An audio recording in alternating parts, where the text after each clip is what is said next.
One of the more unique practices we have here at Menlo is our estimating practice.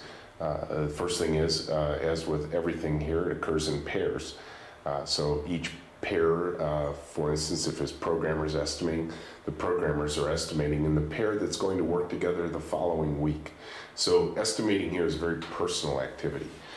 If you and I are paired to work together, we are looking at a story card and we are asking ourselves a very personal question. If we were assigned this card, how long would it take us to complete this particular card? So this isn't about getting everyone to agree on a particular estimate. This is about collecting data. If we have multiple pairs of programmers working on the project the next week, all pairs estimate all cards. It's a valuable piece of information for a project manager to get multiple estimates for every single card. Now, this is done in an open book exam type of environment where everyone's talking about all the estimates around a table at the same time. So you can actually cheat here. You can ask people sitting across from you, how long do you think it would take you? Doesn't mean you have to agree with their estimate, but you can use that data when you're creating your own estimate.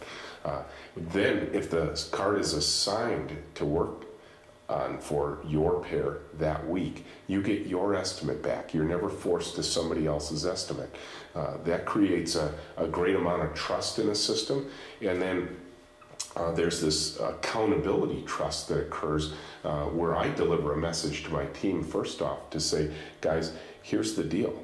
We will never punish you for missing an estimate that you've set for yourselves.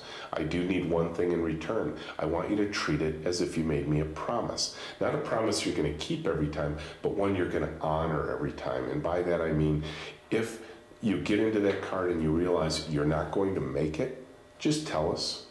There's no punishment there. Just as soon as you realize you're not going to make this estimate, just raise your hand. Tell your project manager, give us a chance now that we have more information to respond to the new information we have before we've expended the entire budget for the card. And so by creating this trusted system of accountability around estimating, you find that my team estimates more aggressively. Humans are funny. If you set small goals for yourself, especially with another human being, you tend to push yourself to meet those goals.